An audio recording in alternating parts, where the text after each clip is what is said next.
Hello, lovely friend. I am Dr. Mary Barson. And I'm Dr. Lucy Burns. We are doctors and weight management and metabolic health experts. And this is the Real Health and Weight Loss Podcast. Good morning, gorgeous ones. How are you this morning? Dr. Lucy here, of course, with an episode of Real Health and Weight Loss, and joined with my absolute superstar colleague, Dr. Mary. Good morning, Mares. How are you this morning? Good. I am good this morning. Busy. It's winding up to Christmas, and there is rehearsals and concerts and recitals and charity events and school expos and lots of work to try and get organised before Christmas. And then there's lots of just trying to organise holidays and Christmas. And I feel busy but happy. I think. Good. Yeah. It is funny, isn't it, that there is always this sort of mad Christmas rush about everything. It is one day of the year, but it seems to be like this marker day for many things. You know, people want to get their house cleaned by Christmas, or everything needs to be done by Christmas. I once spoke to, it's all very strange, but to a stonemason. I can remember many years ago when my great uncle passed away. And I was a teenager, but I went along with Dad to the stonemason to sort of organise his gravehead. And it was the end of the year, and the stonemason said, "Look, do you need it by Christmas?" And Dad was like, "No, that's okay." And he goes, "Oh, good, because we have a Christmas rush." And it's like, "Do you?" It's like, "Yeah." Like people suddenly realize, "Oh, goodness, I didn't organise that for Auntie Maeve." And so, yeah, there's like a Christmas rush even on that. Bless it. So, yes, it is just a time when we make ourselves busy. Indeed. Well, this week we are diving back into the world of supplements, and this particular supplement, we have been asked multiple times in multiple forums about it. So we thought we'd do a big episode on it, and the supplement is it's hard to pronounce. Nicotinamide mononucleotide. What are you talking about? Nicotinamide mononucleotide. It's easy. Even the shortening of NMN. I find that harder. NMN. Not the rapper. Not the rapper. We're talking about NMN. Yep. NMN. Nicotinamide mononucleotide. Correct. Yes. Excellent. So this supplement has burst onto the scene in many industries, and with all sorts of claims and promises. And so we thought we'd have a look into them and see, sort out the fact from the fiction, and, maybe just give you some clues on some marketing mischief around it. So, Maz, I thought, you being the biochemist, if you could perhaps lead the way and just explain a little bit, because again, NMN, no one's heard of it. It's not like, vitamin C. We've all heard of that. Over that vitamin C. Yep, you bet. Yeah. NMN, tell us about it. Nicotinamide mononucleotide, NMN. It's something that we all naturally make in our cells. All of our cells make it. And it's a precursor to a really important substance that we need to make called nicotinamide adenine dinucleotide. We're going to call it NAD. NAD for short, NAD.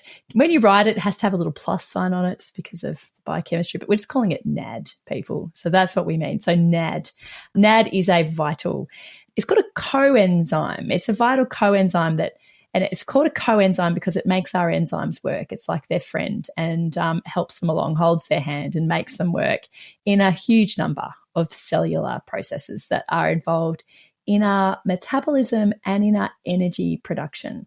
So NAD is vital for all kinds of things to make us work well, to make us be able to burn our fuel, to use our food. And if we don't have enough NAD, and if our NAD levels aren't functioning properly, we can get all kinds of things can go wrong. One thing that NAD does as well is it's really important in getting rid of our reactive oxygen species. You've heard about, oxidative stress and oxidation. So we need to have NAD to be able to deal with that. We need NAD to be able to repair our DNA from little changes. So having enough NAD around is really important to prevent age-related diseases and cancer, and keep our cells healthy and be able to reproduce and use our energy effectively. So that's really important. And we do know that NAD naturally declines with age. And we do know that certain illnesses like type 2 diabetes are associated with lower levels of NAD. So it's drawn a lot of attention to this signaling pathway to NAD from the pharmaceutical industry, from longevity researchers.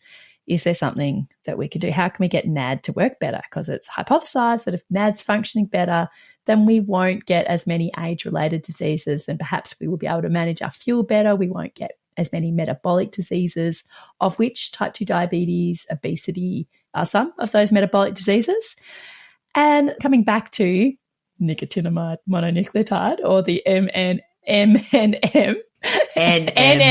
not NMN. See, I find it easy to say the long form. It's not M&Ms. NMN. This has really been heavily investigated. Supplementing with NMN has been heavily investigated as a potential strategy to increase NAD levels and improve that cellular health and to help mitigate the potential effects of aging. And there have been some studies, really intensive studies looking at animals, and then more recently some short-term studies looking at humans. And then a whole lot of companies have jumped on this and started marketing NMN supplements to us with great vigor. It's hitting people's Facebook ad feeds, and we're getting lots of questions pinging around that, NMN supplementation is the answer to obesity. It's the answer to aging. What do you think, Dr. Mary? What do you think, Dr. Lucy? So today we're going to tell you what we think. Indeed. And I think one of the things is to think, first of all, about the phrase aging. So aging means different things to different people, and anti-aging, again, different things to different people. So, what are your thoughts on it, Mez? When, you hear the word aging, what do you think? I reckon there are two things. There's just getting older, just chronologically getting older, which actually I think logically most of us want, because we don't want to die early. We want to live. And then there's the deleterious effects of aging, the age-related disease, the age-related debility, the age-related decline. We don't want that. We don't want the decline and the disease and the debility, but we probably do want to get older. So what we want is to stay well as we get older. Yeah. I think that's really important that we do, that we know that getting older should not be seen as this huge negative that it is. And there's, again, we could talk all on and on about the youth washing that goes on, that, getting old is bad and that being young is good, all of that sort of stuff. So there's that in there. But yes, you're right.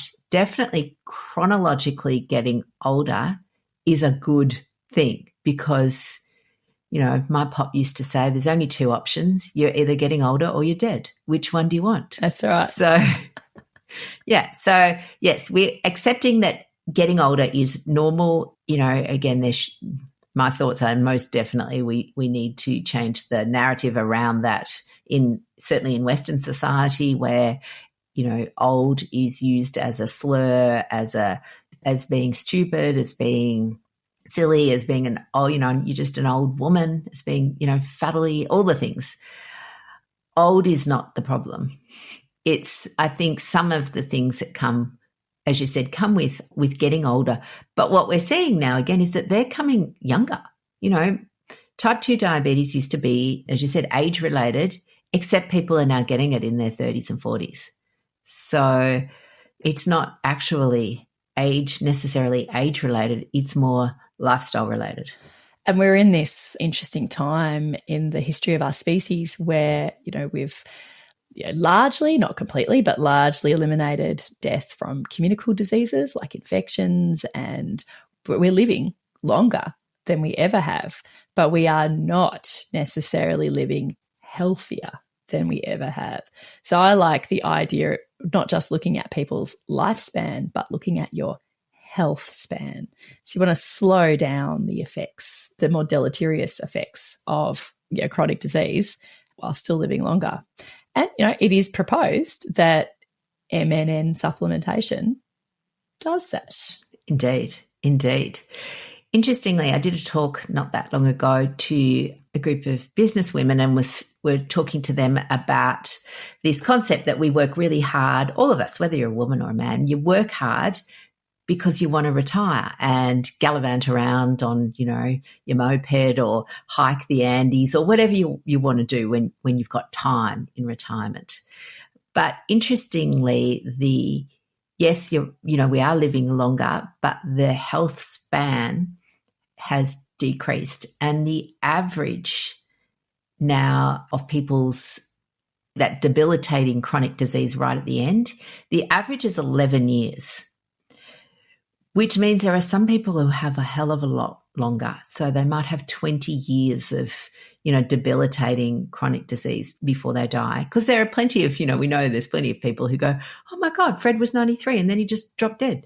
It's like, yeah, well, that's what we all want, isn't it? Yeah, you want to be right. great, healthy. Oh, Fred was riding his bike yesterday and then he just died in his sleep. Yep. You think, yay, Fred, that's what you want. But yes, so you're right. So we're all fearful of frailty and being sick when we're old rather than the actual getting old. Yes, yeah, that's right. And, there are lots of actionable steps we can take to give ourselves the best chance to have a longer health span and to improve our health and to prolong our health. And I think that is at some level, that is a deep sort of visceral desire for many people, and that's why marketing companies, there's a market there. Essentially, there's a market there to which it is being marketed to, and I think that it's important to have a little bit of savviness and to put on your skeptical hat. Put your skeptical hat on over your open mind and balance that open-mindedness with that healthy skepticism, and to navigate the best path forward for you. So we could go into M&M a little bit more and talk about, I suppose, the current state of science. Should we and what I mean by that is sort of the current state of evidence? Yeah, I think that's a great place to start because the reason that we're doing this episode, again, as we mentioned, we get asked a lot, and Mary run an episode called Doctor in Your Pocket every Monday for our Momentum members, and they can bring anything. Any questions, and we get all sorts of questions, which is where we had the hops, the matured hops extract, and then we've had this NMN. And yeah, looking at the science is absolutely critical, because when you look up NMN, first of all, the first Google search, there's lists of supplement companies that sell it. So I did a bit of a click on the website, and then when you click on the website, they will usually, as part of their marketing, list publications, which makes sense. Why wouldn't you? I mean, if you're trying to sell something, you want to give it some validity. So yeah, Maz, take us through some of those publications. And they're unlike the hops thing, there is actually quite a few studies on it. There is, yeah. It's been a hot topic of research for a long time now, about a decade, really. So as is usually the case when we sort of start researching a new potential therapeutic target, the research is on animals. So there's lots of studies looking at mice and fruit flies, and they showed some potential benefits for metabolic health and anti-aging effects in those model organisms that we call them in the science world. And then much, much, much more recently, like really only in the last 4 years or so, there is starting to become some human research. And that's really where I put so much more of my energy into, because showing that something is metabolically important in mice does not mean that it'll be metabolically important in humans. It's an important first step, but it doesn't necessarily translate. And since we deal with humans and we deal with sort of, the clinical day-to-day reality of people's lives, that's where I focus my energy. So there is some promising short-term research and emphasis on the short term, that M&M supplementation could be useful for that improving mitochondrial functioning and cellular defense and metabolic health. There was a study in 2020 looking at healthy postmenopausal women. It was just for 10 weeks, and it showed that it increased their muscle, insulin sensitivity in their muscle but interestingly didn't actually have any change on like their liver fat or their body fat or other aspects. But, it was promising. It was quite a low dose too, 250 milligrams a day. There's a study in 2021 in healthy men showing that it improved their aerobic capacity to a modest degree. And there are some more newer studies looking at various other aspects. And a study earlier on actually that looked at just proof safety, actually got a group of healthy men to take 500 milligrams for several weeks, and they didn't see any adverse effects, didn't see any issues with it. But again, this is all really kind of short term. So that's broad brushstrokes are sort of like the positive aspects. But there are some potential negative aspects that might be inferred from that data. Lucy, you were telling me about one. Yeah, and there was I also thought it was interesting that there's, again, a particular supplement company that's got its 15 trials listed as being evidence of the efficacy of their product. And one of the trials in particular was on healthy people, only, again, 250 milligrams, which is a small dose. And when you click on the trial, the conclusion was that it increased your insulin levels post-prandial, so after food. So when we eat, when they compared the people without the supplement and the people with the supplement, well, the people who took the supplement had higher insulin levels after eating. And my brain goes, well, I don't want that. Like, honestly, why would you want that? The only people that would want that are people with insulin dysfunction, at sort of the tail end of their type 2 diabetes, who are really trying to get their pancreas to work a bit better. But the majority of us squeeze every drop of insulin out of it. Yeah. We don't want higher insulin postprandially. Why would we want that? And then I thought, well, isn't it interesting then that they're linking this study to their supplement? So two things occurred to me. Either they don't actually understand metabolic health and where insulin fits into it all, or they know that most people don't click on the studies, and that the people that do, most people can't read them because they're hard to understand. They're totally hard. They're totally hard. It's a totally different language that they're written in, science articles. Yeah, absolutely. You highlight a really good point here that there are potential risks of MNN supplementation. Although the short-term safety data in humans is encouraging, there seems to be minimal adverse effects reported in these clinical trials. There are some potential risks there could be risks that we don't know about long-term. We don't know. And these medications are only going to work while you take them. That's the other thing. You have to be on them to get the benefit.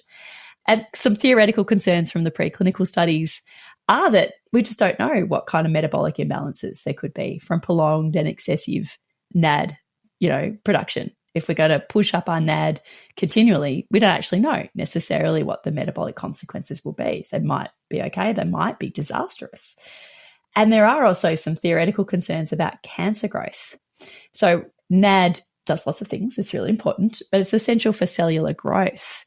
And it's increasing the amount of NAD you've got in your cells and in your bloodstream. It could potentially promote the growth of pre-existing cancer cells. And our body's got sort of mechanisms and safety mechanisms to try and prevent and fight off cancer, one of which includes this process called senescence, which is like programmed cell death. When a cell starts to go a bit awry, there's some DNA mutations in there that could be leading it to be precancerous. One thing that our body can do is that cell can kind of commit planned suicide, senescence, like, well, there's something wrong with me. I'm out. I'm going to do, an honorable suicide. And it's possible that having just extra NAD floating around could disrupt that process. It's not been confirmed in human studies, but it's a significant concern. So, there's just a lot of, unclear, the risks are unclear due to lack of extended human studies, I think is really important to note. Absolutely. And in fact, when we're talking about the studies are sort of 8 weeks. Like, they're not even a year or 2 years. Like, people are often talking, concerns, say, with medications like the injectable weight loss drugs, the GLP-1 receptor antagonists, and saying, well, we don't have any long-term safety data. We've at least got a couple of years. This one there's nothing more than 8 weeks. Like, it's really short. And it is very clear that the, supplements only work, as you said, while you're taking them. And interestingly, again, the supplement industries, a bazillion dollar, $1 trillion, I don't know, lots of $1 billion industry that is largely unregulated, that can, make claims that even that pharmaceutical companies can't necessarily. So I know there are lots of people out there who are really angry about big pharma, but I think, well, what about big supplement, whatever you call that? It's I would say it's worse. Yeah, I mean, especially if they're classed as a food and not a drug, that the rules are different for them. So you've got to keep your healthy skepticism hat, firmly pulled on over your head here. And I think a great way to tie up this whole conversation would be to talk about that. NMN it's a natural product that we make ourselves, and NAD is a natural product that we make ourselves. And yes, it can decline, and this decline is associated with disease states and aging. But there are natural ways that you can boost your own NMN and NAD production without supplementation. And these are going to have way more benefits beyond even just that. They're going to be one of our favourite words, pleiotropic. Pleiotropic, I love that word. I do love that word. So I reckon, what do you reckon, Lucy? We could talk about ways in which you can naturally boost your own NAD production. Yep. So I loved what you mentioned earlier. You're looking at ways to naturally increase your NAD, and you're also looking at ways to naturally stop the degradation. Yes. And so by kind of attacking it at both ends, you then, increase the pool in the middle. Yes. So, again. So certainly, I mean, how much we love the 6 S's for success. Certainly 5 of those have evidence for either increasing NAD or stopping its degradation. And so, again, start with our favorite S of sustenance. Yeah, you can get NAD in food. Now, there's not a lot, okay, compared to, say, supplementing. So the supplements are all looking at 250 to 500 up to 2,000 milligrams is what the trials are on. So these are bigger numbers. But here's the thing we know. Food, the way in which we absorb nutrients is different, food versus a tablet. So, for example, we know that iron absorption is much more effective when it is, combined in whole foods compared to taking an iron supplement tablet. We know this with lots of foods. So whilst the dose in your food might look small, I would say the bioavailability is pretty good. That's right. And the food synergy too, all of the other nutrients that are there as well are going to help in ways that science probably can't even, quantitate at this point in time. So yeah, food. Again, the foods that we know about are great for our low-carb lifestyle because they're all the foods that we, already look at. So, we've got veggies like, broccoli and cabbage and cucumbers, like they're all good sources. Avocado, most of us eating lots of avocado, beef, and even milk. I mean, we're not big fans of lots of milk, but, so there's plenty of just whole food.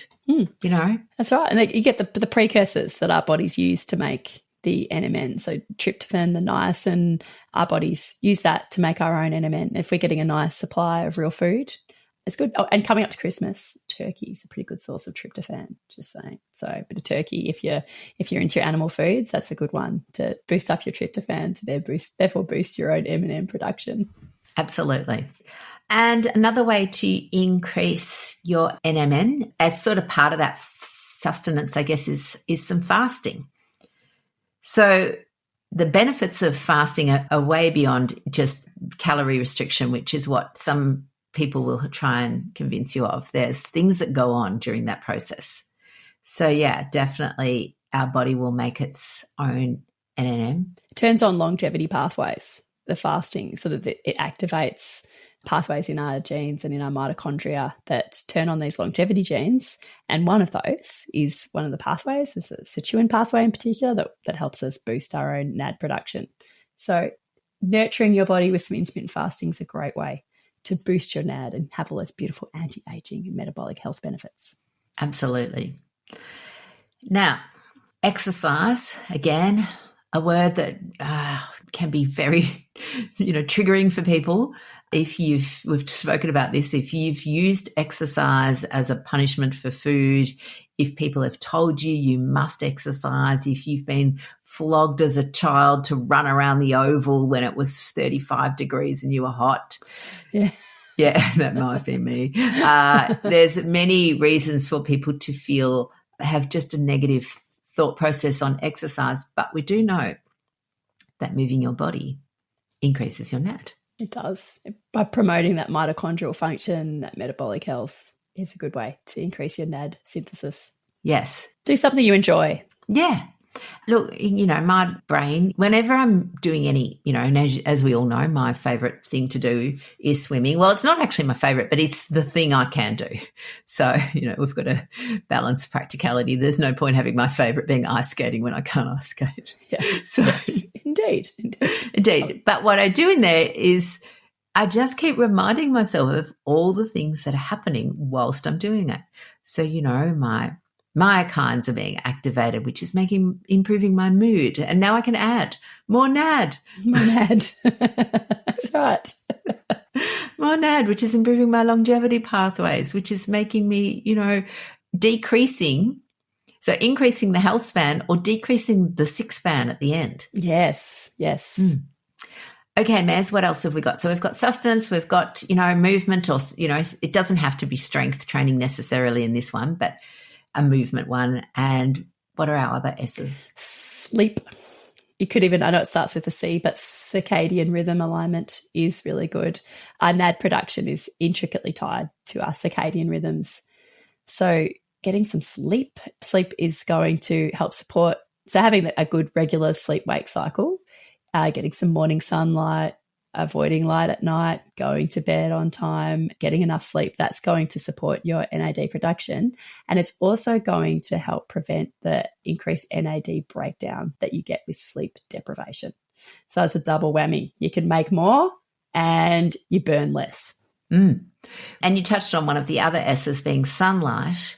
And again, it's, the morning sun, not the middle of the day sun. Middle of the day sun, we know, is damaging to our skin and skin cancers and, wrinkles and all of those things that the daylight sun does with oxidizing various hoo-has. The morning sun has none of that. So you can be gallivanting out in the morning, walking the dog, swimming in the pool. You're actually getting, 2 for the price of 1 with your sunlight and your movement and your circadian rhythm. So your sleep's good. So sleep in the night, again, we all need to sleep. So if you're working night shift, you can't not sleep. But sleep in the night is so much better for you than sleep in the day. Yes. And also it's not completely proven, but we may also be able to make NAD in our skin through sun-mediated pathways. So getting a little bit of sun on your skin is also going to add that other little boost to your NAD production. So a bit of sun is good for you. Sunburn, bad, but up until being sunburned, some daily sun exposure is really good for you. And yes, that morning sun, brilliant for your circadian rhythms. Excellent. And then our last one, stress management. How does that affect your NAD? Chronic stress quite likely lowers your NAD levels, just all of the deleterious metabolic pathways that we get with chronic stress, increasing our oxidative stress. And psychological stress causes physical stress. So it's not just like a black cloud that exists above your head as some existential thought bubble. The actual chronic psychological stress literally impairs our metabolism and our physiology, as we have discussed many times. And one of the ways in which it does it is it decreases our NAD levels. So managing your stress, we don't need desert islands. We don't need to run away to a desert island, although that does sound nice. It's about like the practical, doable things that you can do in your day-to-day life right here, right now, even though you've got Christmas and dance recitals and stressed out about having to do stage makeup on your 11-year-old girl really well, you can still take action to manage your stress. And it doesn't have to be perfect.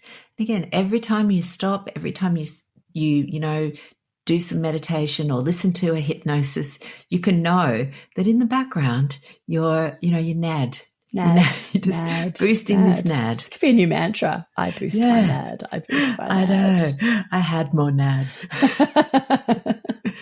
So as far as supplements go, I guess there's two things I guess we want to wind up with. One is that there's not enough safety data on the long-term effects. Short-term, it does seem to have some potential benefits, but are they outweighed by these potential risks? We don't know. And do the benefits stay with you long-term? We don't know. The data's just not there. So I think given the expense of this product, the fairly aggressive marketing around it, I'd probably give it a nay. Yeah, I think for now, I think on the balance of probability, I would give it a nay as well. But yeah, my open mind is there. A skeptical hat is on, but for now it's a nay. It's a nay. Well, my lovelies, we're going to bring you next week a yay in our supplement world. So stay tuned for that. So we're not always doom and gloom. We're not always, but we do, as I said, we know that there is marketing mischief. It's not just around food. It's now around supplements, and we know what the pain points that they're targeting, the fears that they're targeting, and it's just some of it's a little bit rubbish. All right. See you later, gorgeous ones. All right. See you next week. Bye for now. The information shared on the Real Health and Weight Loss podcast, including show notes and links, provides general information only. It is not a substitute, nor is it intended to provide individualised medical advice, diagnosis, or treatment, nor can it be construed as such. Please consult your doctor for any medical concerns.